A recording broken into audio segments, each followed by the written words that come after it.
जो कुछ मैं आपके सामने प्रस्तुत करूंगा उनमें से कुछ भी ऐसा नहीं है जो मेरा है, ये सब यही का है, तथ्य है और मैंने सामने रखा है। सबसे पहला सवाल सोचना शुरू करना है। सबसे पहला सवाल कि हमको सोचना शुरू करना है। क्या सोचना है? आपको एक पंफलेट मिला है, उस पंफलेट पर सामान्य जन लिखा है। सामान्य जन कौन है? अभी आप इसमें सामान्य जन का मतलब सामान्य वर्ग को ले लीजिए अभी थोड़ी देर के लिए, जबकि उसकी व्याख्या मैं थोड़ी देर बाद और विस्तारित करूंगा। तो सामान्य जन का मतलब सामान्य वर्ग, सामान्य वर्ग का मतलब अनारक्षित वर्ग। आप जानते हैं कि इस देश में संविधान के जरिए जो कानून बने हैं उसके माध्यम से समाज को दो वर्गों में बांटा गया है। आरक्षित वर्ग यानी वह समाज जिसको आरक्षण मिल रहा है, अनारक्षित वर्ग यानी वह समाज जिसको आरक्षण नहीं मिल रहा है। यहां तक तो कोई दिक्कत नहीं है, हम लोग बड़े सहज भाव से इस बात को स्वीकार कर चुके हैं कि हम अनारक्षित हैं। अब हम बात कर रहे हैं अनारक्षित वर्ग की और उसे ही हम सामान्य जन मान रहे हैं। सामान्य जन यानी सामान्य वर्ग। सामान्य जन को जब और छोटा करते हैं तो होता है सवर्ण। सवर्ण में कौन आता है? सवर्ण में हिंदू समाज के वे लोग आते हैं जिनको आरक्षण नहीं मिलता कहीं, हिंदू समाज के। लेकिन क्या आप ये जानते हैं कि हिंदू समाज के बाहर जो समाज है, जैसे मुसलमान समाज है, मुसलमान समाज में भी बहुत सारा समाज है जो अनारक्षित है, सामान्य वर्ग में आता है। शेख, सैयद, पठान, मिल्की, ये तमाम समाज है मुस्लिम समाज का जो अनारक्षित वर्ग में आता है, वो सामान्य वर्ग में आता है। लेकिन हम लोग जब अपने खिलाफ लगे प्रतिबंधों की लड़ाई लड़ते हैं, जब से लड़ रहे हैं, हम जब भी ये लड़ाई लड़ते हैं तो हम ये मान लेते हैं कि ये लड़ाई केवल सवर्ण समाज की है। और लोकतंत्र में लड़ाई आप तब जीतेंगे जब आपकी संख्या कम होगी कि अधिक होगी? कम होगी कि अधिक होगी? जोर से बोलिए। अधिक होगी। लेकिन जब खुद ही आप अपनी संख्या कम गिन लेते हैं तो दोष किसी और का कैसे? यानी ये लड़ाई सामान्य वर्ग की लड़ाई है, सामान्य वर्ग की। तो यानी यह लड़ाई केवल सवर्णों की नहीं है, केवल ठाकुर, बाभन, बनिया, लाला, भूमिहार की नहीं है, बल्कि ये लड़ाई सिख, शेख, पठान की भी है, वे भी अनारक्षित वर्ग में हैं। अब थोड़ा और आगे चलिए और देखिए किसी सामान्य जन में यादव, कुर्मी, मौर्य भी आएंगे। वो कैसे आएंगे? आपके देश में कई तरह के आरक्षण है।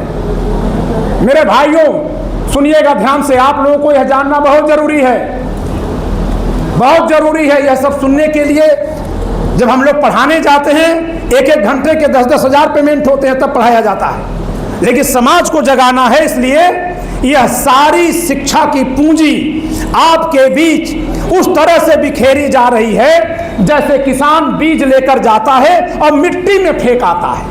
वो मिट्टी में फेंकता है, जो प्रकट रूप से देखेगा, नहीं जानेगा खेती, उसको तो लगेगा कि ये मिट्टी में फेंक आया, लेकिन उसी मिट्टी से फिर कई गुना अनाज उत्पादित होता है और सृष्टि चलती है, पेट भरता है। तो आज जो मैं आप सबके बीच इस ज्ञान को बांटने आया हूं, साझा करने आया हूं, यह उसी तरह से फसल बोने के समान है जैसे किसान फसल बोता है। तो आप जरा देखिए, अभी हम लोग जहां बैठे हैं, यह कौन सा लोकसभा क्षेत्र है? सदर है। सदर के बगल में लालगंज लोकसभा सीट है।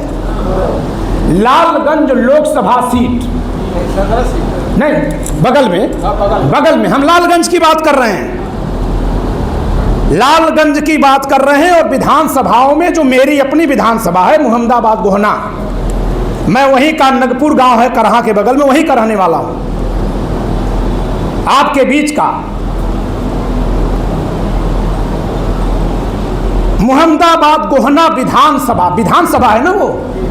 विधानसभा में क्या होता है? चुनाव होता है, लोग चुने जाते हैं, वोट होता है। तो हर एक नागरिक को संविधान के अनुच्छेद 326 में दो तरह का अधिकार मिला। अनुच्छेद 326 में दो तरह का अधिकार है, चुनाव लड़ने का और वोट देने का। अब अनुच्छेद भले भूल जाइए, यह बात तो सबको पता है ना, चुनाव लड़ने का और वोट देने का। मुहम्मदाबाद गोहना विधानसभा से क्या पंकज त्रिपाठी चुनाव लड़ सकते हैं? लड़ सकते हैं? नहीं लड़ सकते। क्यों नहीं लड़ सकते? सुरक्षित है। जिसको आप सुरक्षित कह रहे हैं वो हमारे लिए प्रतिबंधित है। हम वहां चुनाव नहीं लड़ सकते। क्या वहां से विजय सिंह जी चुनाव लड़ सकते हैं? नहीं लड़ सकते। क्या वहां से हमारे भाई दानिश खान जी चुनाव लड़ सकते हैं? नहीं लड़ सकते। क्या हमारे भाई कोई यादव जी आए हुए हैं चुनाव लड़ सकते हैं? नहीं लड़ सकते। ये कौन सा लोकतंत्र है? ये कौन सा लोकतंत्र है जहां चुनाव लड़ने पर प्रतिबंध है? अब मैं आपको दिखाऊंगा कि संविधान में क्या लिखा था और नेताओं ने क्या किया और किन नेताओं ने किया। ये बात आपके सामने लाऊंगा और जो ये हुआ उसका फर्क क्या पड़ता है ये भी आपको बताऊंगा। लोकतंत्र में अगर आपकी हिस्सेदारी को प्रतिबंधित कर दिया जाएगा तो आप तो गुलाम हो गए। अंग्रेज क्या करते थे? अंग्रेज यही कहते थे ना, फला संस्था में भारतीयों का प्रवेश वर्जित है, यही लिखते थे ना। तो हम लोग क्या कहते थे कि हम गुलाम हैं, यानी जहां कहीं प्रतिबंध लगेगा जिस पर, उस प्रतिबंध को ही हम गुलामी कहते हैं। और हम सबके चुनाव लड़ने पर प्रतिबंध है।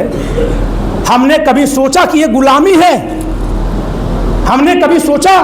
अगर नहीं सोचा तो आप पीछे जाएंगे कि आगे जाएंगे? पीछे जाएंगे। बीमारी का इलाज पहले नहीं शुरू होता है, पहले बीमारी को हम महसूस करते हैं कि बीमारी है, फिर इसके बाद बीमारी का पता लगाते हैं, फिर जब पता लगा लेते हैं तब इलाज तक जाते हैं। हम तो मान ही नहीं रहे कि हम गुलाम हैं, और जब मान ही नहीं रहे हैं तो दवा खोजना सोचना तो बहुत दूर की बात है।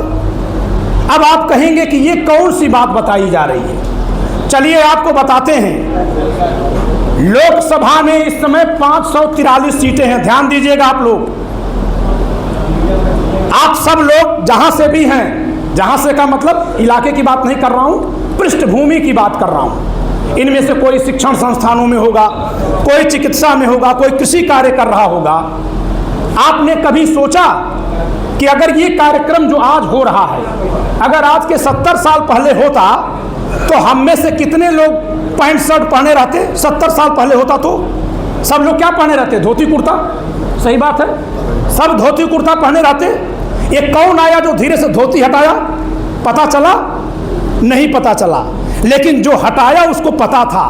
वो इसलिए सिलने वाले, ये उदाहरण दे रहा हूं, इसको रखना नहीं है, अभी इसी पर चुनाव को लेके आऊंगा।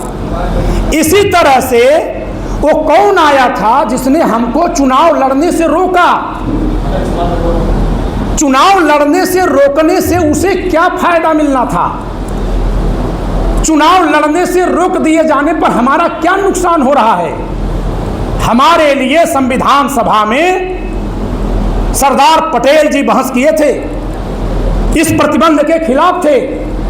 जो प्रतिबंध अंग्रेज लगा कर गए थे उसके खिलाफ थे, और उस सरदार पटेल जी के कहने पर, उनके दबाव पर ये जो प्रतिबंध आज तक चल रहा है वो केवल 10 वर्षों के लिए लागू किया गया था। कितने वर्षों के लिए था? 10 वर्षों के लिए। देश आजाद हुआ तब लोकतंत्र आया ना, देश आजाद हुआ लोकतंत्र आया। लोकतंत्र आने पर क्या होगा? चुनाव होगा। और अगर चुनाव में आपको चुनाव लड़ने का ही अधिकार नहीं है तो काहे का चुनाव? तो देश आजाद हुआ, लोकतंत्र आया, और हम सबके हिस्से प्रतिबंध आया, प्रतिबंध आया।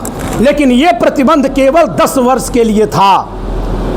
ध्यान से समझिएगा, अभी इसका अगला रूप जब बताऊंगा तब जमीन खिसकती हुई दिखाई देगी, कहां से खिसक रही है। जब ये 10 वर्ष के लिए प्रतिबंध लगा तो उसे 25 जनवरी 1960 को खत्म हो जाना था, यानी 25 जनवरी 1960। और आज हम लोग कहाँ हैं? 2026 में बैठे हैं, सोचिए कौन है सत्ता में जो प्रतिबंधों को बढ़ा रहा है। केवल 10 वर्ष के लिए प्रतिबंध था, क्योंकि लोकतंत्र में किसी को भी जात के आधार पर चुनाव लड़ने से रोकना असंवैधानिक है, संविधान के खिलाफ है। जो अच्छा काम करेगा उसको जनता वोट देगी, यही मानकर तो चुनाव आया था ना। अब भले नेताओं ने धांधली कर रही हो, गलत कर दिया हो, लेकिन जब लोकतंत्र अपनाया गया तो यही तो माना गया ना कि कोई अच्छा काम करेगा लोग उसको वोट देंगे। लेकिन हमें तो जात के आधार पर आपने रोका, तो इस रोकने को गलत माना गया। इस नाते इसको केवल 10 वर्ष के लिए रखा गया था, और इस तरह से इसको 25 जनवरी 1960 को खत्म हो जाना था, प्रतिबंध खत्म हो जाना था। ये कहाँ लिखा है? संविधान के अनुच्छेद 334 में 3 3 4 जोड़ेंगे तो क्या आएगा? 10 आएगा। 3 और 3 4, 3 और 3 6 और 4 10। 334 अनुच्छेद संख्या 334 में यह प्रतिबंध केवल 10 वर्षों के लिए था। फिर ये 80 साल तक कैसे बढ़ रहा है? सरकार में कौन है, सत्ता में कौन है? तो आप जान लीजिए कि संविधान में संशोधन प्रदेश सरकारें नहीं करती हैं, केंद्र सरकार करवाती है। संविधान में कोई संशोधन किसी राज्य की सरकार या राज्य की पार्टी नहीं कर सकती। जो केंद्र में सत्ता में होता है वही करवाता है। सत्ता में कौन रहा? कांग्रेस और भाजपा। केंद्र में कौन है? कांग्रेस। इसके पहले कांग्रेस। और कांग्रेस और भाजपा दोनों को हम लोग सवर्णों की पार्टी कहते हैं। भारत भर के लोग कहते हैं कि सवर्णों की पार्टी है। कांग्रेस को तो ब्राह्मणों की पार्टी कहा जाता था। तो वो जो ब्राह्मण वहां बैठे थे वही प्रतिबंधित हमारे पर कर रहे थे। भाजपा में जो बैठे नेता वो हमारे पर प्रतिबंध लगा रहे हैं। दरअसल नेताओं में एक समझौता है। आखिर हमारे समाज के नेता सत्ता में हैं और हम गाली सुन रहे हैं, ये कैसे हो रहा है? ये इसके पीछे बहुत बड़ा षड्यंत्र है। बहुत बड़ा षड्यंत्र है कि शेष जाति को हमारे खिलाफ भड़कने दिया जा रहा है, जिससे कि वो गाली दे और उस जाति का जो नेता होगा वो साथ में रहेगा। उस नेता के जरिए उस जाति का वोट लेंगे और हमारा वोट तो हमारी जाति का नेता कुर्सी पर है, यही सोच के हम दे देते हैं। हमारे में से कितने लोग जानते हैं कि इस प्रतिबंध को सबसे पहले नेहरू जी ने 1959 में 10 साल बढ़ाया था। 60 में खत्म होना था, नेहरू जी ने 10 साल बढ़ा दिया। फिर 1969 में इंदिरा जी ने बढ़ा दिया। फिर 1979 में मोरारजी देसाई ने बढ़ा दिया। क्या भारत के इतिहास में SC ST समाज के लोग सड़कों पर मांग कर रहे थे? कहीं कोई मांग नहीं कर रहा था। ये लोग अपने स्वार्थ के लिए बढ़ा रहे थे। इस पर बहुत गहरा षड्यंत्र है इसके पीछे, और यही कारण है कि हमारा समाज पीछे जा रहा है। और मैं एक बात नहीं कह रहा हूँ, आगे बहुत सारी बातें हैं। इसके बाद 1989 में राजीव गांधी और VP सिंह, राजीव गांधी उसको लगा कर गए थे, VP सिंह बढ़ाए। ये कौन थे? SC ST थे। फिर इसके बाद अटल बिहारी वाजपेयी 1999 में फिर बढ़ाए। 10-10 साल के लोग बढ़ाते हैं और संविधान में संशोधन करके बढ़ाते हैं। संविधान में संशोधन का मतलब 2/3 बहुमत, और किसी भी सरकार का 2/3 बहुमत इंदिरा जी के बाद नहीं रहा है। यानी शेष दोनों सारी पार्टियां शामिल होकर हमारे पर प्रतिबंध को बढ़ाती हैं और हम इसको ध्यान नहीं दे पाते।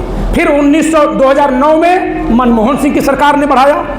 2019 में नरेंद्र मोदी जी की सरकार ने बढ़ाया। कभी हम लोगों को इन लोगों ने अपने चुनावी घोषणा पत्र में बताया कि हम ये प्रतिबंध 10 साल बढ़ाने वाले हैं? कभी बताया? क्या बताया? 370 हटाना है। बताया था कि नहीं बताया था? बताइए। 370 हटाना है, ये मुद्दा घोषणा पत्र में था ना। लेकिन 334 बढ़ाना है, क्या ये मुद्दा कभी घोषणा पत्र में था? जिस सत्र में, ध्यान दीजिएगा साथियों, जिस सत्र में जुलाई अगस्त 2019 के जिस सत्र में अनुच्छेद 370 हटाया गया, जिस सत्र में, आप लोग याद किए होंगे अगर देखे होंगे, अमित शाह जी लंबा भाषण दिए थे। जिस सत्र में अनुच्छेद 370 हटाया था उसी सत्र में 334 बढ़ाया गया। 370 की खबर आपके घर घर तक पहुंची, 334 बढ़ने की खबर आपको नहीं मिली।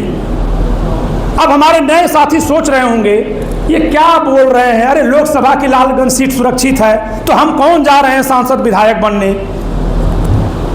विधानसभा सीट मोहम्मदाबाद सुरक्षित है, हम कौन जा रहे हैं सांसद विधायक बनने। तो ठहरिए, थोड़ा रुक कर सोचिए। अब तो ग्राम प्रधानी भी प्रतिबंधित होती है ना, ग्राम प्रधानी पर भी प्रतिबंध लगता है कि नहीं लगता है। इस बार जनरल है, फिर ओबीसी है, फिर एससी है, होता है ना। जब लोकतंत्र में जात के आधार पर चुनाव लड़ने को रोकना गलत है, संविधान में केवल 10 वर्षों के लिए था और वो भी लोकसभा विधानसभा में था, तो उसको फिर ग्राम पंचायत तक, वार्ड मेंबर तक, जिला पंचायत तक कौन बढ़ा दिया। 1992 में संविधान में संशोधन किया था, 1992 में।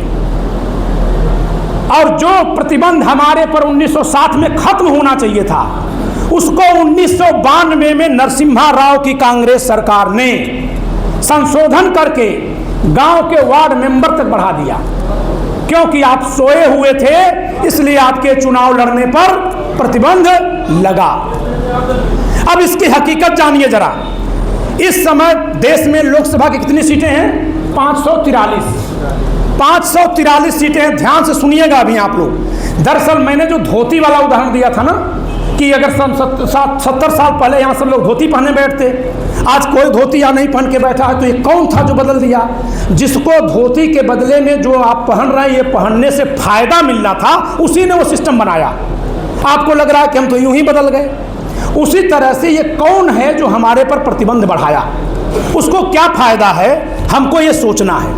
तो 1992 में संशोधन करके संविधान में जातिगत प्रतिबंध को, चुनाव लड़ने पर जातिगत प्रतिबंध को बढ़ा करके ग्राम प्रधान, ब्लॉक प्रमुख, जिला पंचायत प्रमुख, फिर जिला पंचायत सदस्य, बीडीसी, ग्राम सभा के वार्ड मेंबर, यहां तक जातिगत प्रतिबंध लगा दिया गया।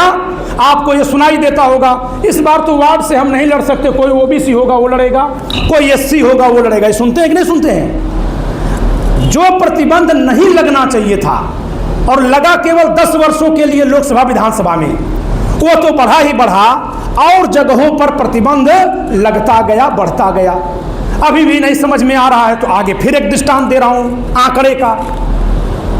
इस देश में एससी और एसटी की कुल आबादी 20.5% है। उत्तर प्रदेश की चलिए बात कर लेते हैं। उत्तर प्रदेश में एससी की आबादी 20.5% है उत्तर प्रदेश में। और उत्तर प्रदेश में कुल विधानसभा सीटें 403 हैं। 403 है ना विधानसभा की सीट। 403 सीटों में 86 सीटें शेड्यूल कास्ट के लिए रिजर्व है।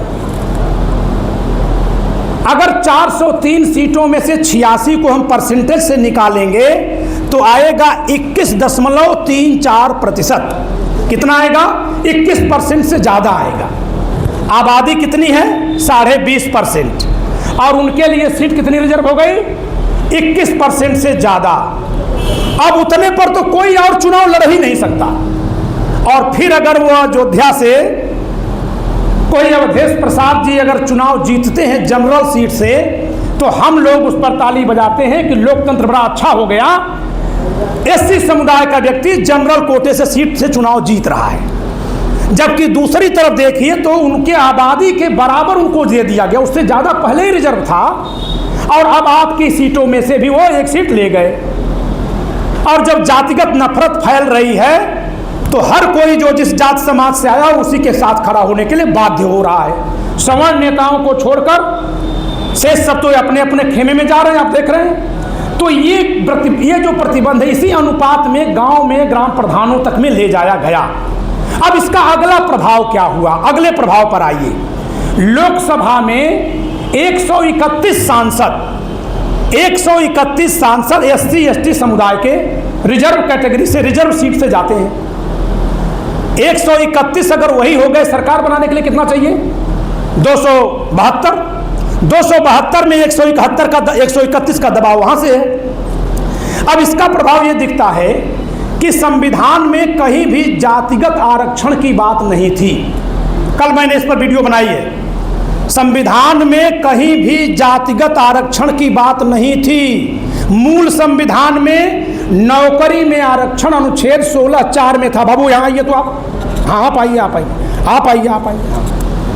मूल संविधान में अनुच्छेद 16(4) में नौकरी में आरक्षण था, आज भी 16(4) से ही चलता है। मैं इस बच्चे को एक किताब देता हूँ, यही पढ़ेंगे और पढ़कर ये बताएं कि कहीं जाति शब्द लिखा है अनुच्छेद 16(4) में, ये बताएं फिर क्या खेल हुआ कि नौकरियों में जातिगत आरक्षण हुआ और फिर आपको पीछे ढकेला गया। इसके बाद आऊँगा कि संविधान में कैसे बर्बादी लाई गई कि 90-99% नंबर पाने वाला बच्चा बाहर होता है और -40 पाने वाले को डॉक्टर बनाया जा रहा है। संविधान को कैसे इन लोगों ने बदल बदल कर बर्बाद किया है। अटल बिहारी वाजपेयी ने वो काम किया था, मैं आपको दिखाऊंगा भी।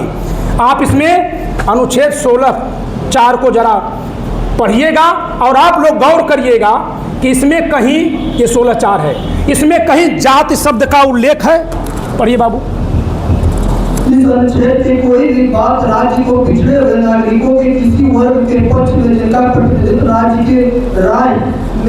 के अधीन सेवाओं में पर्याप्त नहीं है, नियुक्तियों या पदों के आरक्षण के लिए उपबद्ध करने से निवारित नहीं करेगी। कहीं आपको कोई जात सुनाई दी? क्या लिखा है मैं पढ़ के सुना दे रहा हूँ। यही मूल संविधान था जो BN राव जी ने लिखा था और जिसको संविधान सभा ने पारित किया था। इतना बड़ा खेल हो रहा है आपके खिलाफ और कत्लेआम का नारा भी लगाया जा रहा है। और जो कत्लेआम का नारा लगाया जा रहा है तो आंख मूंद के मत सोइए। इसी आजमगढ़ से हमें लखनऊ में लोग फोन करते हैं, इसी आजमगढ़ से यादव जात के हमारे साथी फोन करते हैं, मौर्य जात के हमारे साथी फोन करते हैं। एक खरिहानी के यादव जी हैं, सुशील यादव, वो हिमाचल प्रदेश में नौकरी कर रहे हैं। वहाँ से वो आदमी पागलों की तरफ परेशान है। वो फ़ोन करते हैं कि गुरुजी आप लोग कहाँ सोए हुए हैं। गांव-गांव में बाम सेफ के लोग आकर के आप लोगों के खिलाफ जहरीली बात पढ़ा रहे हैं, हिंसा फैलाने की बात कर रहे हैं। तो समाज में जब इस तरह की बातें फैल रही हैं तो उसका दुष्परिणाम क्या होता है। कभी नफरत फैली थी तभी तो बिहार में नरसंहार हमारे समाज के हुए। बिहार में भूमिहार परिवारों को, क्षत्रिय परिवारों को, ब्राह्मण परिवारों को खींच खींच कर मारा गया था, गर्दन काटी गई थी 1992 में, 93 में, 96 में, तब रणवीर सेना बनी थी। वो केवल सरकार बदलने से नहीं हो गया था, समाज में हमारे खिलाफ नफरत भरी गई थी, इस नाते ऐसा हुआ था। तो एक तरफ आपको रिप्रेजेंटेशन से रोका जा रहा है, नौकरी से रोका जा रहा है, सुविधा से रोका जा रहा है, दूसरी तरफ आपसे टैक्स लिया जा रहा है, तीसरी तरफ आपके खिलाफ SC ST कानून जैसे कानून बना दिए जा रहे हैं रोकने वाले। आपकी ज़मीन कब्जा हो रही है, वो कब्जा कोई कर रहा है, आप शिकायत करने जाएंगे, आपकी शिकायत नहीं दर्ज होगी, वहाँ SC ST एक्ट लग जाएगा आप पर। तो डर के मारे शिकायत नहीं कर रहे हैं। तो ये सब जो माहौल बन रहा है, एक समय ऐसी स्थिति आ जाएगी कि आप जवाब देने लायक या अपना बचाव करने लायक नहीं बचेंगे। अब मैं आपको दिखा रहा हूँ अनुच्छेद 16(4) में नौकरी के आरक्षण में कहीं भी जाति शब्द का प्रयोग नहीं है। बच्चे ने पढ़ा, आपने सुना, मैं इसको साफ साफ पढ़ देता हूँ। अनुच्छेद 16 की कोई बात राज्य को पिछड़े हुए नागरिकों, पिछड़ी हुई जातियों नहीं लिखा है, दानिश साहब देख लीजिए 16(4), पिछड़े हुए नागरिकों लिखा है, पिछड़ी हुई जातियों नहीं लिखा है। पिछड़े हुए नागरिकों के वर्ग के पक्ष में लिखा है, लेकिन आरक्षण लागू करने में क्या कर दिया, पिछड़ी जातियों। कौन सी जात पिछड़ी है, कौन सी अगड़ी है, इसका क्या फार्मूला है भाई। हर एक जात का अपना एक कार्य था। तो यहां पर इन लोगों ने क्या किया कि पिछड़े नागरिकों की बात की गई, और नागरिक में हो सकता है कि मैं इसी जात से आकर आगरा हूं और हमारे उसी जात से आकर हमारा कोई भाई पिछड़ा हो, है कि नहीं, हो सकता है ना। तो जो व्यक्तियों के हिसाब से न्याय की व्यवस्था करनी थी, इन लोगों ने वोट बैंक बनाने के लिए जातियों के हिसाब से कर दिया। और जातियों के हिसाब से करने में निशाने पर किसको रखा, सवर्णों को रखा। और ध्यान दीजिए, OBC समाज के नेता जब राजनीति करना शुरू किए तो उन्होंने निशाने पर सवर्णों को रखा, लेकिन जब राजभर जी पार्टी बनाए तो उन्होंने निशाने पर यादवों को रखा। यानी हर कोई जब नेता बन रहा है तो ऊपर की जात जो उसके हिसाब से है उसके खिलाफ नफरत फैला रहा है और इसके बाद वो नेता बन जा रहा है, बाप बेटा सांसद विधायक। तो सबसे ज्यादा लांछन किस पर लग रहा है, जो सबसे ऊपर माना जाता है। यानी हम सब सबसे ज्यादा परेशान और प्रताड़ित हैं।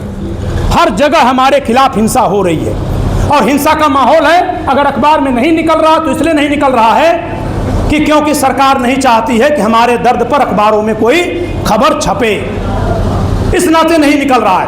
अब जरा देखिए कि जब इसमें कहीं आरक्षण, जो नौकरियों का आरक्षण है, वो जाति आधारित नहीं था, तो जाति आधारित किसने कर दिया, कैसे कर दिया? किसने किया? कांग्रेस और भाजपा ने, क्योंकि यही दोनों पार्टियां तो केंद्र में हैं और इन दोनों पार्टियों को हम लोग क्या मानते हैं? अपनी पार्टी मानते हैं। 10 साल के प्रतिबंध को बढ़ाकर 80 साल किसने किया? कांग्रेस और भाजपा ने। और इन पार्टियां, ये पार्टियां हमारी अपनी हैं। तो आप जरा देखिए कि हमारे पर प्रतिबंध लगाने वाला काम यही लोग कर रहे हैं। अब अगली बात देखिए, 2019 में नरेंद्र मोदी सरकार ने एक संशोधन किया। एक संशोधन करके नरेंद्र मोदी सरकार ने EWS का आरक्षण जोड़ा, इकोनॉमिक वीकर सेक्शन। आप अगर संविधान को पढ़ेंगे, ये संविधान है, आप इसमें पढ़ेंगे 16(6) अनुच्छेद 16 खंड 6, उसमें मिलेगा कि जो गरीब हैं, सवर्णों में से सामान्य वर्ग में जो गरीब हैं, उनको भी नौकरी में आरक्षण दिया जाएगा। उधर लिखा है 4 में कि इनको दिया जाएगा। कहीं भी आपने पढ़ा कि उम्र सीमा में छूट होगी, कहीं आपने पढ़ा कि फार्म के फीस में भी अंतर होगा, कहीं पढ़ा आपने? जो बच्चे ने पढ़ा था वही अनुच्छेद है। कहीं आपने पढ़ा कि अगर ब्राह्मण है, ठाकुर है, बनिया है, पठान है, शेख है, सैयद है, तो वो केवल 4 बार परीक्षा में बैठेगा, और अगर वो चमार है, वो पासी है, खटिक है, तो वो पूरे जिंदगी परीक्षा देगा। ये कहीं लिखा था? इसमें है कहीं? कोई दिखाएगा? ये कहाँ से आ गया? ये लोग इस संविधान के अनुच्छेद का हवाला देकर जो कानून बनाते हैं, उन कानूनों में ऐसी बात लिख देते हैं, और हम लोग इसको न पढ़ते हैं न समझते हैं। चाणक्य वंशी, राणा वंशी, भामाशाह वंशी सोच सोच कर हम फूले हुए हैं। सच्ची बात यह है कि आप अगर सवर्ण कह करके कोई पार्टी बनाते हैं, संगठन बनाते हैं, तो प्रतिबंधित है, आपको माना जाएगा कि ये तो सामंतवादी है। आपके खिलाफ लांछन लगेंगे, लेकिन अपने पक्ष में कोई बात कहेंगे तो नहीं सुना जाएगा। हम लोग जब पार्टी का रजिस्ट्रेशन, संगठन का रजिस्ट्रेशन कराने जा रहे हैं, तो कहा जा रहा है कि नहीं, ये तो गलत है। क्यों भाई? दलित चेतना मंच लिखेंगे तो चलेगा, सवर्ण चेतना मंच लिखेंगे तो क्यों नहीं चलेगा? अगर दलित कहा जा रहा है तो दलित का दलन किसने किया, ये सवाल उठेगा ना। तो उनके दलित में हमारे पर लांछन है कि नहीं है? तो आप जरा समझिए, जमींदारियां किसके पास थी आजादी के समय? हमारे पास थी, हमने छोड़ दिया। रियासतें किसके पास थी? हमारे पास थी, हमने छोड़ दिया। जो रियासतदार इस देश में सदियों तक तलवार से लड़ाई लड़ते रहे, शहादत देते रहे, संविधान सभा के कह देने पर, मैंने संविधान सभा की पूरी डिबेट पढ़ी है, 11,000 पन्नों की। संविधान सभा के कह देने पर वो यूं ही तलवार और मुकुट ला के रख दिए थे क्षत्रिय समाज के लोग, और भी तमाम समाज के लोगों की रियासतें थी, सबने रख दिया। आज उस समाज का कोई त्याग है गिनने वाला? तो अनावश्यक त्याग करने से क्या होती है? लालच पैदा होती है, लालच पैदा होती है। महाभारत हम लोग पढ़ते हैं, उससे साबित होता है। युधिष्ठिर जितना त्याग करते गए, दुर्योधन की लालच उतनी बढ़ती गई। तो मैं क्या बताने आया हूं? मैं यह बताने आया हूं कि संविधान में ऐसा कुछ नहीं था, संविधान में ऐसा कुछ नहीं था जिससे कि आज हम पर जितना प्रतिबंध लगाया गया है वो लगाया जा सके। संविधान में ऐसा कुछ नहीं है कि हमारे बच्चों के कम नंबर, अधिक नंबर होंगे तब भी सिलेक्शन नहीं होगा, और उनके कम नंबर होंगे तब भी सिलेक्शन होगा, ऐसा नहीं लिखा था। ये सब कानून वोट बैंक के लिए बनाए जा रहे हैं, और जब वोट बैंक के लिए इतना दूर तक आ गए, इतना दूर तक आ गए, तो धृतराष्ट्र की तरह बैठे शासक क्या करेंगे? द्रौपदी के चीरहरण पर भी चुपचाप मौन तमाशा देखेंगे। हमारी आपकी बहन बेटियों की इज्जत लूटने की धमकियां दी जा रही हैं, बात वहां तक पहुंचने वाली है, बहुत जगह बात पहुंच गई है। तो तब तक मत सोए रहिए। और इसका मतलब ये नहीं कि आपको किसी के खिलाफ जागना है। एक बात मैं और कह दे रहा हूं, हमें किसी जाति धर्म के खिलाफ नहीं जागना है, हमें अपने लिए जागना है, और हमें सरकारों से सवाल करना है, नेताओं से सवाल करना है। आपके पास अगर यहां पर ब्रजेश पाठक जो इस समय उप मुख्यमंत्री हैं, अगर उनका आजमगढ़ दौरा होता है, उनसे पूछिए कि हुजूर भारत के संविधान के किस अनुच्छेद में लिखा है कि किसी IAS की परीक्षा में ब्राह्मण, ठाकुर, बनिया, पठान, शेख, सैयद के बच्चे को 4 बार बैठने का मौका मिलेगा, चमार, खटिक, पासी का बच्चा 25 बार बैठेगा तो भी उसको छूट है। ये किस संविधान में कहाँ लिखा है जो आपकी सरकार ये कानून चला रही है? बगले न झांकने लगे तो फिर कहिएगा। ये लोग ऐसा इसलिए करते हैं क्योंकि नेता एक अलग समाज है और जनता एक अलग समाज है, जान लीजिए। मैं बड़ी बारीकी से देख कर आ रहा हूँ लखनऊ से। लखनऊ में विधानसभा के ठीक सामने एक अंबेडकर महासभा है। आप कभी लखनऊ जाइए आप लोग, विधानसभा के ठीक सामने अंबेडकर महासभा है। लालजी निर्मल उसके परमानेंट अध्यक्ष हैं, लालजी निर्मल। हाँ, मेरे मित्र भी हैं लगा रहा हूं, क्योंकि जो संविधान से नहीं चलेगा वो मित्र होकर भी मेरा मित्र नहीं है। लालजी निर्मल दलित समाज से हैं, अछूत वर्ग से हैं। जब बसपा की सरकार थी तो बसपाई थे, जब सपा की सरकार थी तो सपाई थे, और जैसे ही योगी जी 2017 में शपथ लिए वो सबसे बड़े भाजपाई हैं। ये है नेताओं का चरित्र। लालजी निर्मल के माध्यम से मैं दृष्टांत दे रहा हूं, और लालजी निर्मल का नाम मैं वीडियो में ले रहा हूं। वो दलित समाज के हैं, मेरे पर SC/ST एक्ट लगा सकते हैं, लगा कर देख लें। लेकिन हम अपने समाज की आंख खोलने आए हैं कि जिसको, जिन नेताओं को हम अपनी जाति के नाते अपना समझते हैं वो हमारे अपने नहीं हैं। वो अपनी कुर्सी के लिए क्या करते हैं? इन लोगों ने एक समझौता कर लिया है। समझौता किससे किया है आप बताइए? अगर कोई नफरत फैलाता है तो उसको रोकने का कानून है ना। इस देश में कोई भी नफरत फैलाएगा तो उसको रोकने का कानून है। लेकिन नीले झंडे के तहत हम लोगों के खिलाफ सरेआम नफरत फैलाई जा रही है कोई रोकने वाला? क्यों नहीं रोकने वाला है? क्योंकि उनके जरिए वोट बैंक जुटा करके फिर गठबंधन की राजनीति की जाती है। उनके जरिए वोट बैंक जुटा करके फिर गठबंधन की राजनीति की जाती है। तो अपने जरिए तो हमारा वोट पा लेते हैं, और उनके जरिए जो उनके गालीबाज नेता होते हैं उनके जरिए उनके समाज का वोट पा लेते हैं। इस तरह से ये गठबंधन की राजनीति जब लोग करते हैं तो वोट इनको मिलता है। जैसे अभी अगर निषाद पार्टी के लोग भाजपा के साथ गठबंधन से बाहर हो जाएं तो निषाद समाज के लोग हिंदू के नाते भाजपा को वोट देंगे कि अपनी पार्टी को वोट देंगे?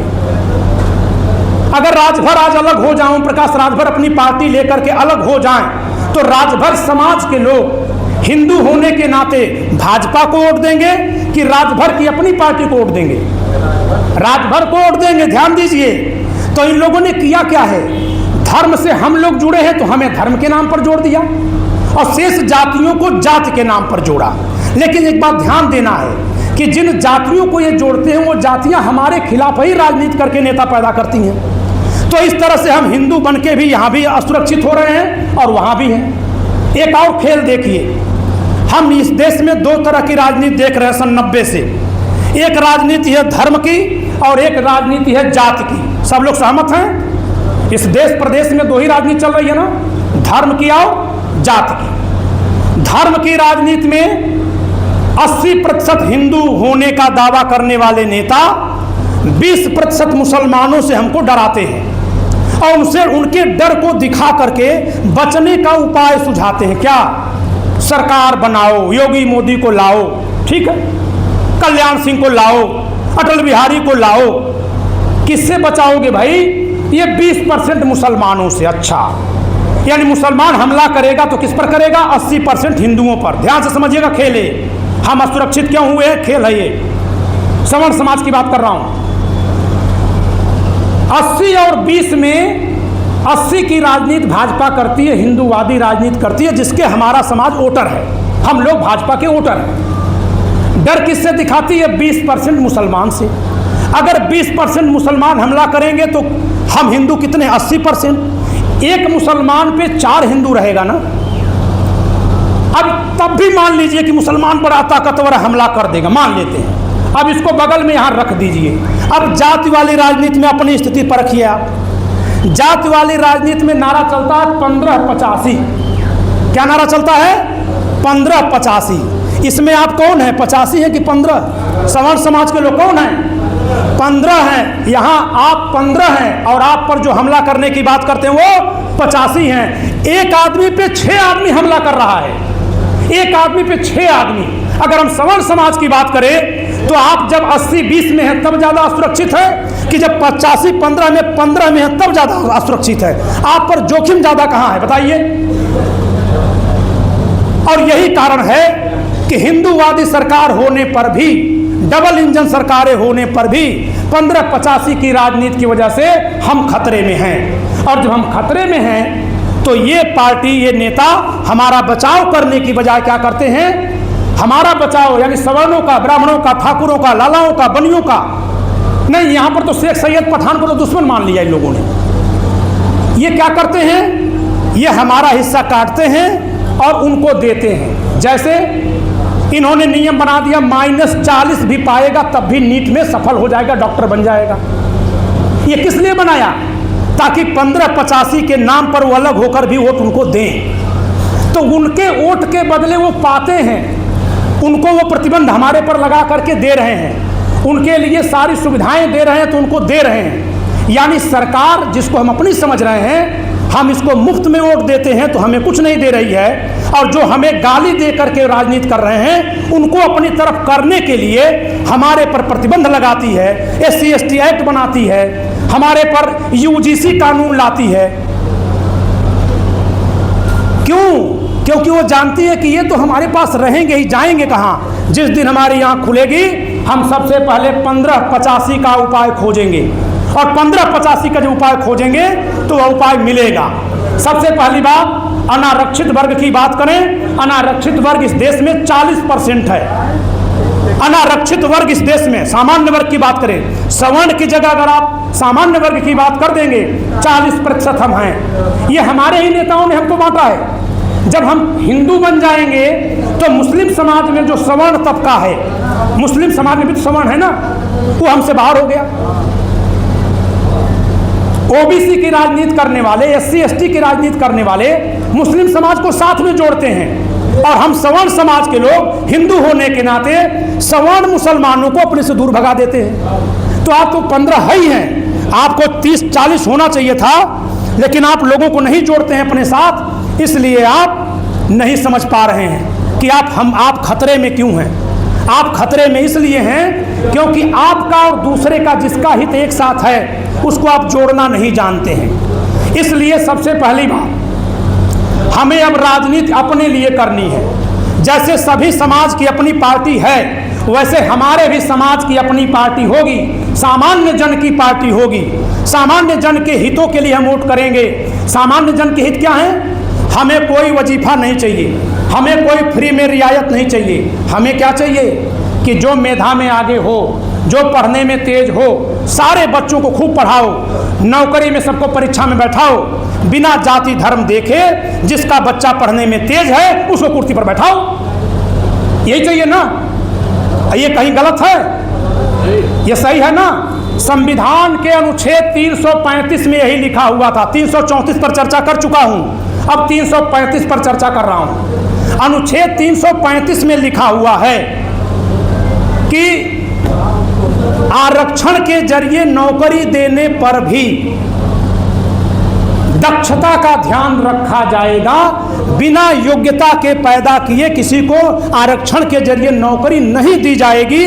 संविधान के अनुच्छेद 335 में लिखा हुआ था। किसने बदला?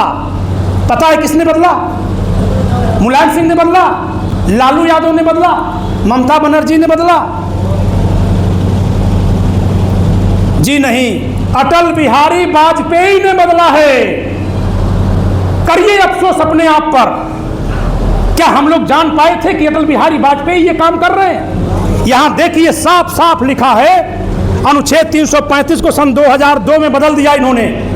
सन 2002 में इन्होंने 82वां संविधान संशोधन किया। हमारे लिए इस संविधान की पुस्तक को खोलना जैसे कोई किसान भाई अपना बैल खोलता है वैसे ही है। मैं खुद खेती बाड़ी किया हूँ, मेरे पिताजी किसान थे, वो सब मैं जानता हूँ। हमारे लिए इस किताब को खोलकर पढ़ना उतना ही सरल है जैसे किसी बाल काटने वाले को बाल बनाना, किसी बढ़ई को लकड़ी से खूंटा गढ़ना जितना सरल है, हमारे लिए इस किताब को खोलना पढ़ना उतना ही सरल है। बड़ी तपस्या की गई है, साधना की गई है, तब संविधान पर इतनी गहरी पकड़ हुई है। मैं 2003 से भारत में आईएएस और जज के लिए पढ़ा रहा हूँ। उत्तराखंड लोक सेवा आयोग में डीएम और एसपी के लिए मैं ट्रेनिंग देने जाता हूँ। तो इस क्षमता का प्रयोग मैं आपके लिए कर रहा हूँ। अनुच्छेद 335 में संविधान सभा ने लिखा था कि किसी नागरिक को अगर आरक्षण देकर नौकरी पर लाएंगे तो भी उसकी योग्यता से समझौता नहीं करेंगे, योग्यता से समझौता नहीं करेंगे। अटल बिहारी वाजपेयी सरकार ने सन 2002 में 82वां संशोधन बनाया और उसमें लिख दिया कि परंतु अनुसूचित जाति अनुसूचित जनजाति के लोगों को नौकरी में रखते समय योग्यता के स्तर को नीचे कर दिया जाएगा। ये अटल बिहारी वाजपेयी लिख कर गए थे, उसी को नरेंद्र मोदी ने लागू कर दिया और कह दिया -40 वाला भी डॉक्टर बनेगा। ये सरकारें हम लोग अपनी समझते हैं ना। चले जाइए अपने गांव के चमरौटी में, उनसे पूछिए कि भाजपा सरकार आपके लिए कर रही है। यहाँ हमारे भाजपा के साथी लोग भी बैठे होंगे, क्योंकि हमारे घरों में भाजपा के ही तो लोग हैं। उनसे पूछिए, उन लोगों को खुद नहीं पता है कि उनकी सरकार ने उनके लिए इतना किया है। तो अब ये पता किसको है, जरा ध्यान दीजिएगा, ये बहुत चौंकाने वाली बात है। न हमारे भाजपा नेताओं को ये पता है और न हमारे गांव के चमरौटी के पसियौटी के लोगों को पता है। तो फिर ये पता किसको है, ध्यान दीजिएगा। जो 4 पीढ़ियों से आरक्षण का लाभ लेकर उस समाज के लोग आईएएस बने हुए हैं, डीएम बने हुए हैं, मंत्री बने हैं, विधायक बने हैं, उन्हीं के बच्चे -40 के जरिए डॉक्टर भी बन जा रहे हैं। नीचे वालों को केवल गाली सिखाई जा रही है। नीचे वालों को नहीं बताया जाता कि तुम्हारे लिए संविधान में इतना बदलाव इन लोगों ने किया, ये नहीं बताया जाता। न हमारा नेता जानता है, न उनको बताता है, और उनका नेता क्या करता है, उनको गाली सिखाता है। क्यों सिखाता है गाली? ताकि जो भी बदलाव है इसका लाभ वो खुद खाता रहे और उसके समाज में जो नीचे लोग रह गए हैं उनके लिए हमें दोषी ठहराता रहे। दो तरफा नुकसान हो रहा है कि नहीं हो रहा है? दो तरफा हो रहा है ना। हमें रोका जा रहा है यह कह करके कि ये दलित समाज पीछे है, इसको आगे बढ़ाना है, जबकि उनको नहीं आगे बढ़ाया जा रहा है। उस समाज में जो आगे बढ़ गए हैं वही सारा मलाई खा जा रहे हैं और नीचे वाले समाज को हमारे खिलाफ भड़काया जा रहा है, हमारे देवी देवताओं को गाली देना सिखाया जा रहा है। ये हो रहा है कि नहीं हो रहा है? तो आप समझिए कि इसमें इतनी बड़ी झोल है, इतनी बड़ी झोल है कि जब तक आप इसको नहीं समझेंगे, नहीं जानेंगे, आपके पैरों के नीचे से जमीन खिसक जाएगी। इसको रोक नहीं पाएंगे, इसको नहीं रोक पाएंगे हम आप। जानना बहुत जरूरी है। आपको जानना है, जागना है, चेतना है, समझना है, मानना है और फिर प्रयास करना है। प्रयास क्या करना है कि जितने भी जाति भेदी कानून बने हैं उनका किसी का आधार, किसी की जड़ संविधान में नहीं है। पूरे भारत वर्ष के नेताओं को चुनौती देता हूं कि चले रामलीला मैदान में एक मंच लगा लें, अकेले पंकज त्रिपाठी संविधान की तरफ से बहस करके साबित कर देगा कि संविधान सभा ने जाति भेदी कोई कानून नहीं बनाया था। ये कांग्रेस और भाजपा की सरकारों ने बार बार संविधान को बदल करके जाति भेदी कानून बनाया, लेकिन इसमें से एक भी बदलाव हमारे आपके पक्ष में नहीं हुआ। सारा बदलाव हमारे आपके खिलाफ हुआ। चाहे संविधान से कानून बना, चाहे वो सामान्य कानून बना। एक और कानून का हवाला देंगे, SC/ST एक्ट। यहाँ पर कुछ ऐसे लोग हैं क्या जिन पर SC/ST एक्ट लगा है? कोई ऐसा है जिस पर SC/ST एक्ट लगा है या लगने का डर है कि भाई अगर खेत बाड़ी कब्जा हो रहा है, रोकने जाएंगे तो लग जाएगा? तमाम लोग ऐसे हैं जिन पर लगा है या लगने का भय, बताते नहीं हैं, अपने को बड़ा दिखाने के लिए नहीं बताते हैं, छुपाते हैं। अब जरा SC/ST कानून की बात कर ले साथियों, ध्यान दीजिएगा। SC/ST कानून की बात करते हैं। SC/ST कानून किसने बनाया? SC/ST कानून राजीव गांधी सरकार ने बनाया था। वर्ष 1989 में चुनाव की ठीक पहले उन्होंने SC/ST कानून बना दिया, जाति आधारित कानून लागू किया BP सिंह की सरकार ने, और वो कानून चल रहा था। उस पर एक नियमावली बनती है, वो नियमावली बनाए नरसिम्हा राव की सरकार ने 1995 में।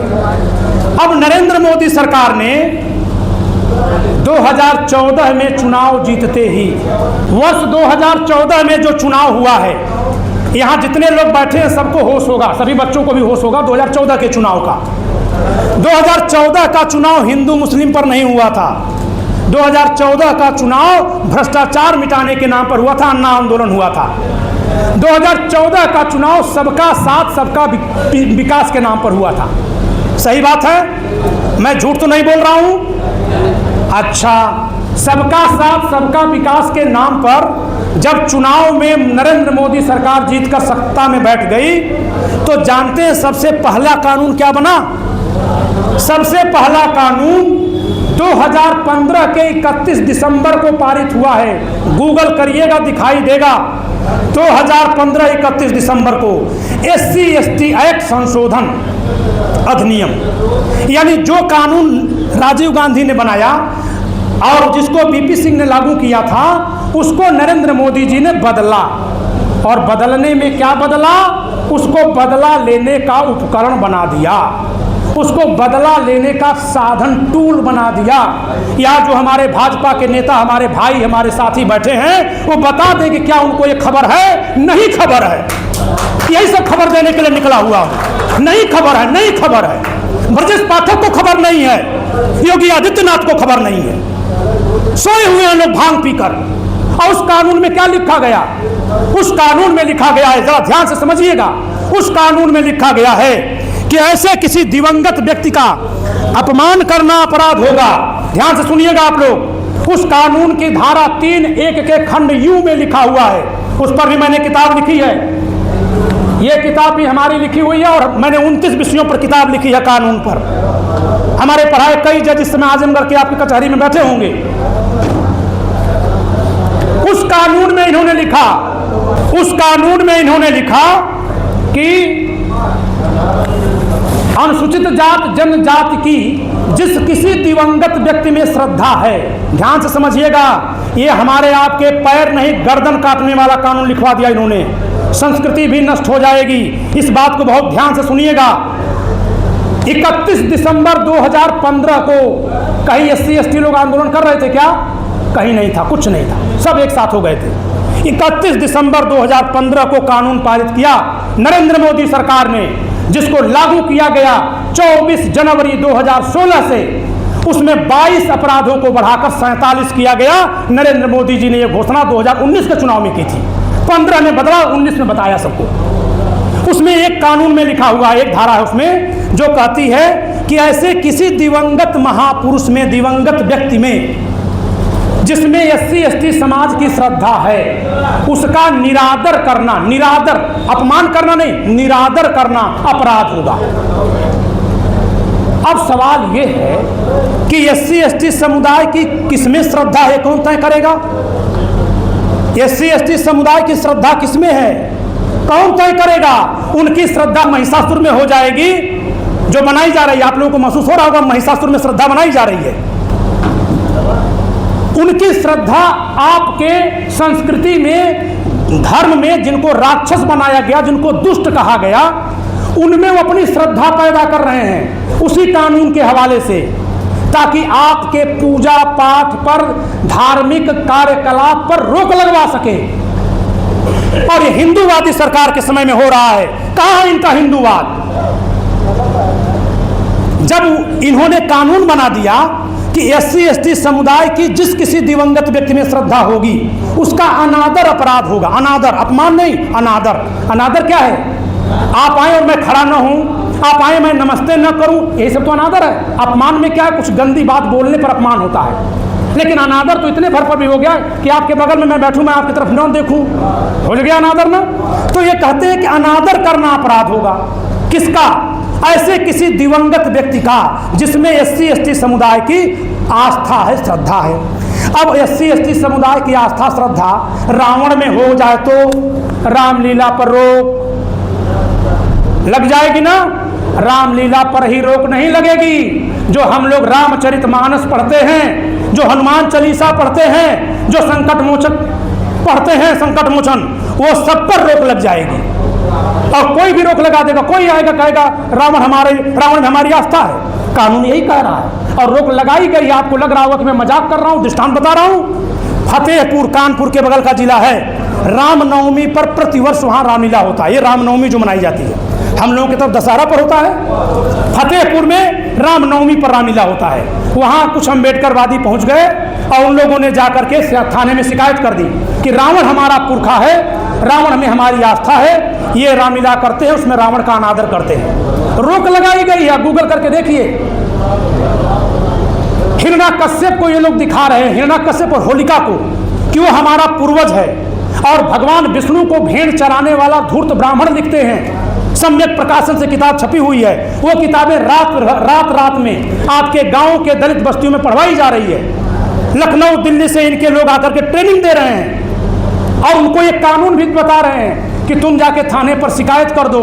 थाने पर शिकायत कर दोगे कि ये हमारा पूर्वज है, हमारी इसमें श्रद्धा, पूर्वज नहीं, हमारी इसमें श्रद्धा, चाहे उनका पूर्वज हो या न हो, क्योंकि कानून में ही लिखा हुआ है।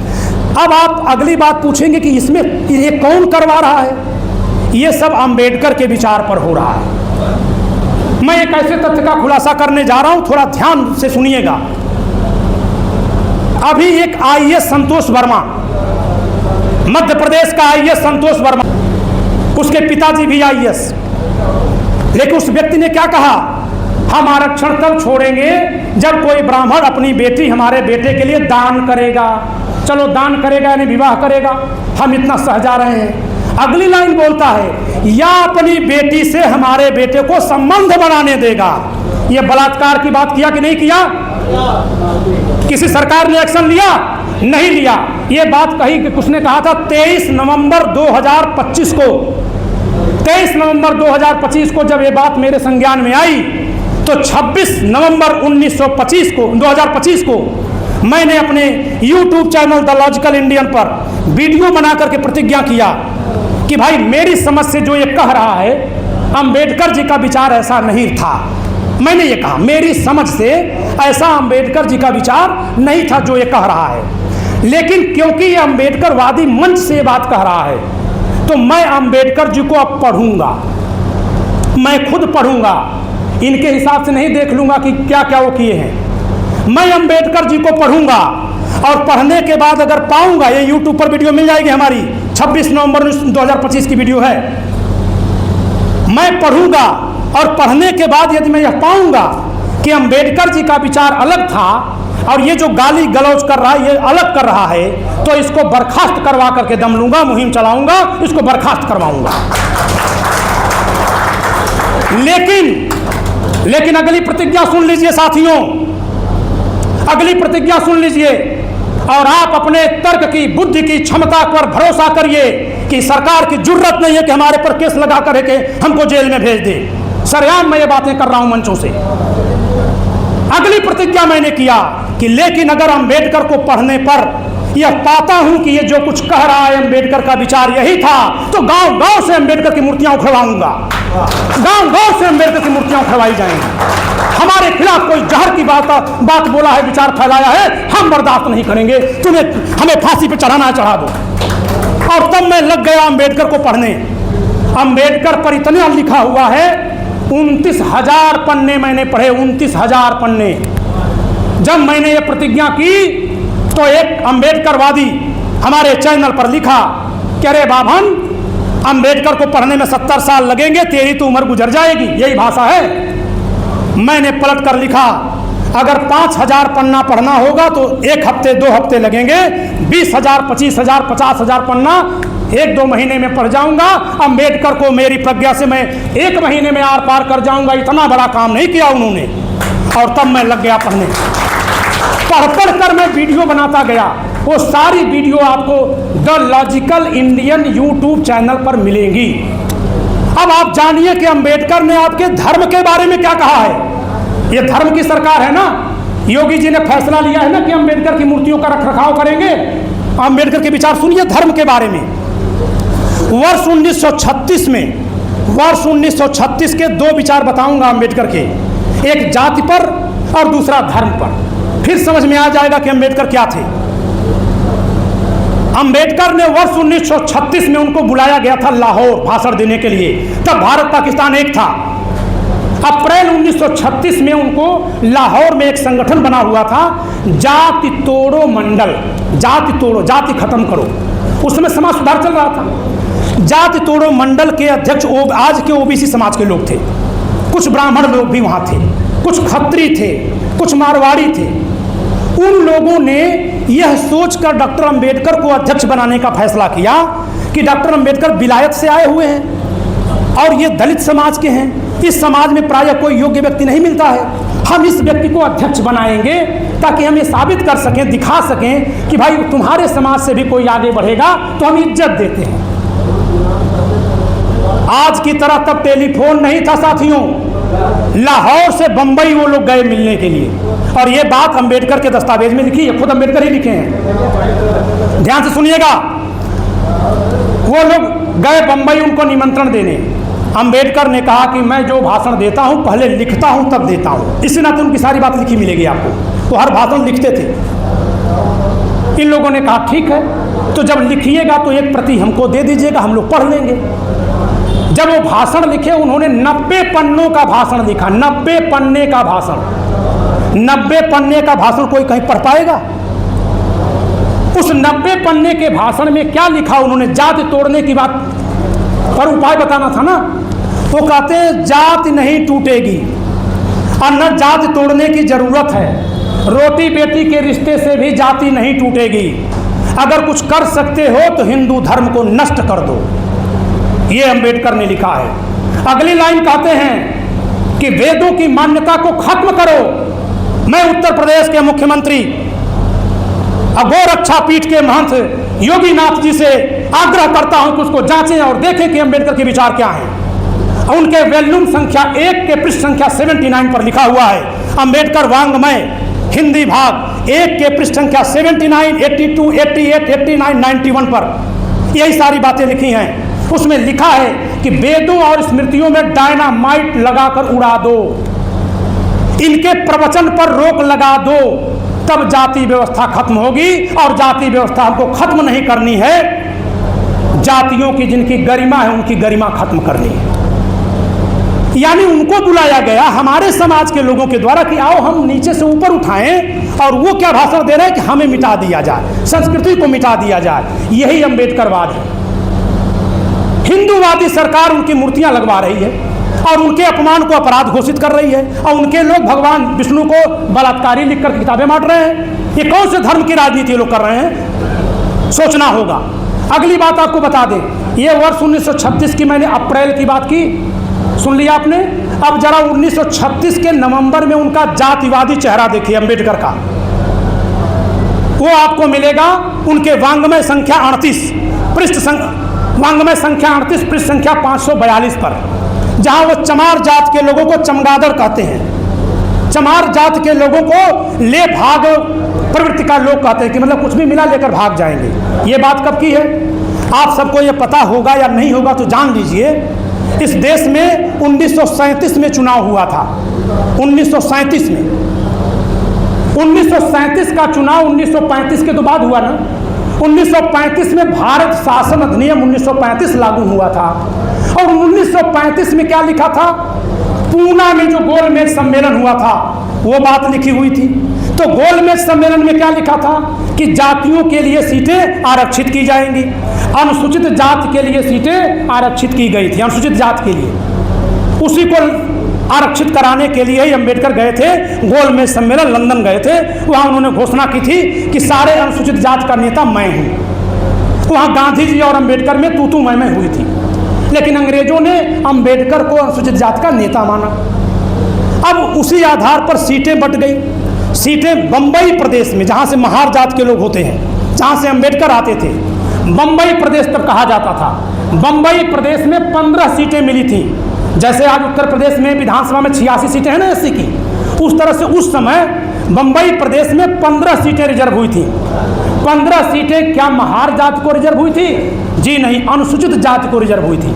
और अनुसूचित जाति में महार एक जाति है, उसमें चमार, मांग, मतंग, मसक, धोर और न जाने कितनी वहाँ की जातियाँ होंगी। ये मैं उन जातियों का नाम लिया जिन जातियों के समाज के लोग बंबई से मुझे फ़ोन करते हैं, मेरे संपर्क में। उन लोगों के जरिए मैं वहाँ की जातियाँ जान पाया। तो इन्होंने क्या किया? अपनी पार्टी से 15 की 15 आरक्षित सीटों का टिकट किसको दिया? महार जात के लोगों को दे दिया। जो आदमी इधर जाति मिटाओ वाले में जाके कह रहा धर्म नष्ट करो, अरे तुमको जाति नहीं मिटानी थी, फायदा लेना था तो कहते कि हमको जाति बनाए रखने में फायदा है। लेकिन जाति मिटाने वाले आंदोलन में तो हमारे धर्म पर हमला कर रहे हो। और जब जाति के नाम पर मिल गई सीटें तो अपने जात को 15 की 15 सीटें महार जात को दे दिया।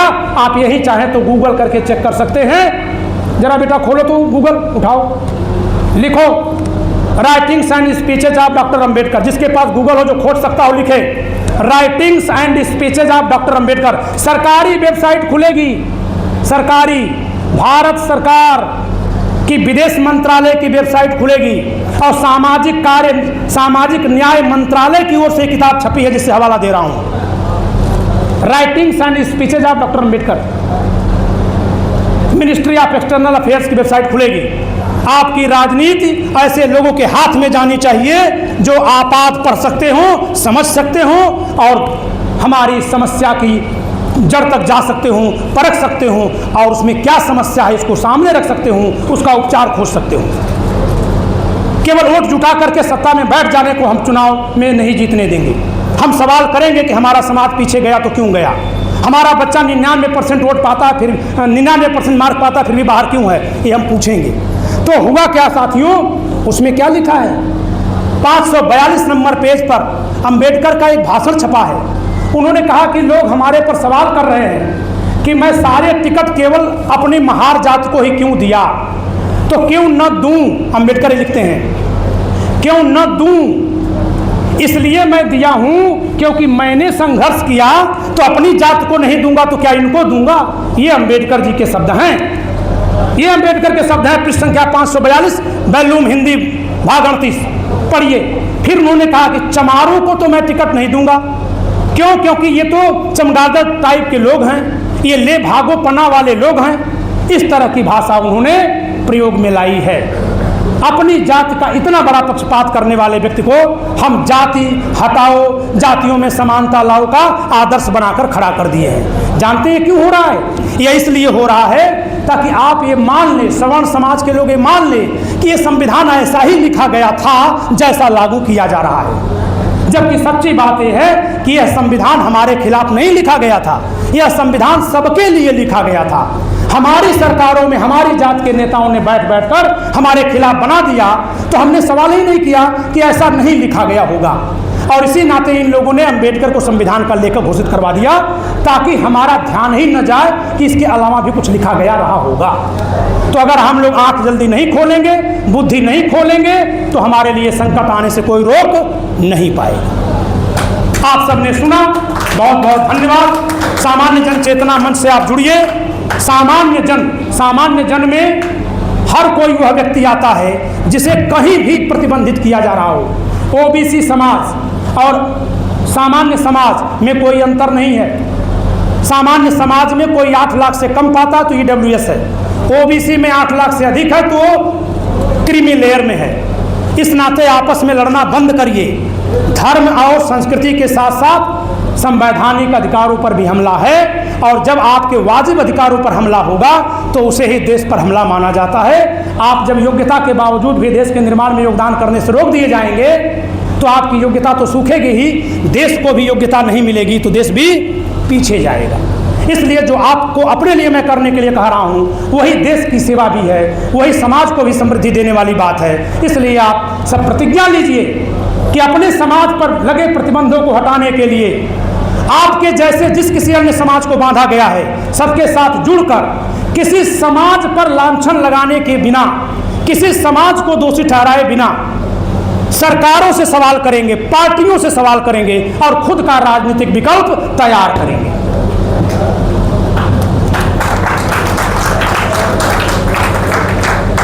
एक बात और बता दें, यूजीसी कानून आने के बाद भारत भर में तमाम लोग और तमाम संगठन, चाहे वो ब्राह्मण महासभाएं हों, चाहे वो करणी सेना हो, क्षत्रिय महासभाएं हो, कायस्थ महासभाएं हो, वैश्य महासभाएं हो, खत्री महासभा हो, जाट महासभा हो, और व्यक्तिगत तौर पे और तमाम समाज के लोगों ने, और पीछे से मौन रह करके मुस्लिम समाज के, सवर्ण समाज के लोगों ने एक साथ हामी भरी है कि हमारे पर लगने वाले इस भेदभाव वाले प्रतिबंध को हम हटाने के लिए एक साथ होंगे। सब लोग लड़ाई लड़ने दिल्ली गए। मैं भी दिल्ली गया था 8 मार्च को। मैं दिल्ली के सबसे दक्षिणी, सुदूर दक्षिणी में दिल्ली में जो मैदानगढ़ी थाना है उसमें मैं दिन भर बंद था। कहीं भी खबर नहीं आई। क्यों नहीं आई? क्योंकि हमारे दर्द पर खबर भी नहीं बनती, और जिस समाज के दर्द पर खबर नहीं बनती उसके दर्द की दवा भी नहीं बनती। तो मुझे लगा कि हम लोगों को खुद आकर के बात करनी चाहिए। अब एक चुनौती आ रही थी कि इतने सारे संगठन हैं, इतने सारे संगठन, कहीं करणी सेना है, कहीं महाराणा प्रताप सेना है, कहीं लक्ष्मीबाई सेना है, कहीं क्षत्रिय महासभा है। ब्राह्मणों में तो हर गांव गांव में ब्राह्मण सभाएं हैं, हर गांव गांव में लोग बना रखे हैं, परशुराम सभा है। तो ये तय किया गया कि सब लोग एक मंच पर आए। इसके लिए एक मोर्चा बनाया गया है, राष्ट्रीय विकल्प मोर्चा। एक मोर्चा गठित किया गया है, 5 बार उसकी बैठक हुई है। राष्ट्रीय विकल्प मोर्चा, राष्ट्रीय विकल्प मोर्चा के राष्ट्रीय अध्यक्ष चुने गए हैं ग्वालियर के प्रख्यात अधिवक्ता श्री अनिल कुमार मिश्र जी, जिन्होंने अंबेडकर की मूर्ति ग्वालियर कोर्ट में नहीं लगने दी और इसी नाते उनको जेल जाना पड़ा। और उस राष्ट्रीय विकल्प मोर्चा के 3 बड़े पदाधिकारियों में से एक मैं हूं आपके सामने। 3 बड़े पदाधिकारियों में से एक मैं। मुझे उस मोर्चे का संविधान लिखना, संविधान की उस मोर्चे की नीतियां बनाना और उस मोर्चे की सारी बातों को आप सबके सामने जनता में, मीडिया में, चैनल पर रखना प्राधिकृत किया गया है। मुझे उसका राष्ट्रीय प्रवक्ता बनाया गया है। तो आप सबके बीच में न केवल सामान्य जन चेतना मंच के राष्ट्रीय अध्यक्ष के तौर पर, न केवल एक सामान्य जन के प्रताड़ित व्यक्ति के तौर पर, बल्कि जो नया विकल्प हम लोग राजनीति में खड़ा कर रहे हैं राष्ट्रीय विकल्प मोर्चा का, उसके एक शीर्ष प्रतिनिधि के नाते भी यह आह्वान करता हूं कि आप अपने समस्याओं को समझने, जानने के लिए तैयार होइए और उसके लिए लड़िए। आप पिछले 40 साल से वोटर हैं, 40 साल से हिंदू समाज के राजनीति में सवर्ण समाज वोटर बना हुआ है। एक योगी जी को यहाँ सत्ता दी गई है, शेष जगह कठपुतलियां बना दी गई हैं। योगी जी के खिलाफ भी रोज साजिश चलती है, सब देखते हैं, सब लोग देखते हैं, रोज आए दिन साजिश चल रही है। ये जो यूजीसी लाया गया है, इससे हमारे और अन्य हिंदू वर्ग में नफरत पैदा की जाएगी, तो राजनीति किसी खत्म होगी? योगी जी की। योगी जी कमजोर होंगे तो फिर क्या होगा? किसी कठपुतली जी को रखा जाएगा। यानी भाजपा में हमारा भविष्य सुरक्षित नहीं है। हमें अपने लिए एक नया रास्ता चुनना होगा। हमें अपने मंजिल तक पहुंचने के लिए एक नया एक यंत्र खोजना पड़ेगा, बनाना पड़ेगा, एक नया साधन जुटाना होगा ताकि उसमें सीधे हमारे हितों की बात हम कर सकें। आप सब यहाँ आए, हमारी बात सुने, इसके लिए आप सबका बहुत बहुत आभार। जय श्री कृष्णा, जय श्री राम, जय श्री कृष्णा, जय श्री राम, जय परशुराम, जय परशुराम। ये बात एक बात और बताऊंगा साथियों, यहाँ क्षत्रिय समाज के हमारे बहुत सारे भाई बैठे हुए हैं। एक दिन मैंने अध्ययन किया कि भाजपा की राजनीति आई तो जय श्री राम का नारा लग रहा था, तब तक जय परशुराम का नारा कहां से लगने लगा? किसी ने गौर किया? ये नारा बाम सेठ ने लगवाया, बसपा ने लगवाया 2006 में। मैंने सवाल किया है अपने वीडियो में, कलराज मिश्र से सवाल किया है, राजनाथ सिंह से सवाल किया है कि जब 2002 में आपके समर्थन से, भाजपा के समर्थन से मायावती मुख्यमंत्री थी, तो उस समय राजा भैया के जरिए क्षत्रिय समाज को निशाने पर ले रही थी। सही बात है कि गलत? क्षत्रिय समाज को मायावती निशाने पर ले रही थी। मायावती की सरकार कैसे थी? हमारे समर्थन से थी। हमारे सबके वोट से, भाजपा के समर्थन से वो सरकार चल रही थी। भाजपा के किसी नेता ने आवाज उठाई थी क्या? नहीं उठाई थी। इसलिए मैं कहता हूं कि ये लोग हमको कहते हैं अपने वोट के लिए एक हो जाओ, लेकिन हमारे पर जब जातिवादी नेता प्रहार करते हैं तो ये चुप्पी साध लेते हैं, बल्कि उनको आगे करके मुख्यमंत्री बना करके पीछे से मलाई खाते रहते हैं। जिस समय राजा भैया पर छापा पड़ रहा था, उस समय भाजपा के समर्थन से मायावती की सरकार थी। सन 2002 में छापा पड़ा था वो।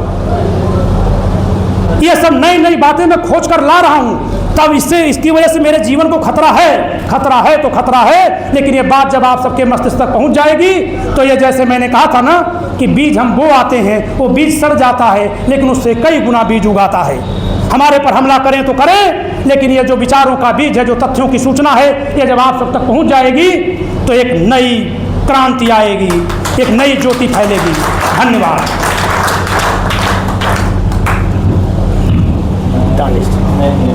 लीजिए लीजिए। माला पहनाना मुझे बहुत ज़रूरी है। आपके बातों को सहमत होकर के बहुत वाकई में आप बहुत बड़ी कुर्बानी दे रहे हैं। मुझे बहुत अच्छा लगा, बहुत अच्छा। अरे नहीं मुझे बहुत आपकी बात से बहुत संतुष्ट हुआ, बहुत अच्छी लगी, बहुत मजबूत आप हमारे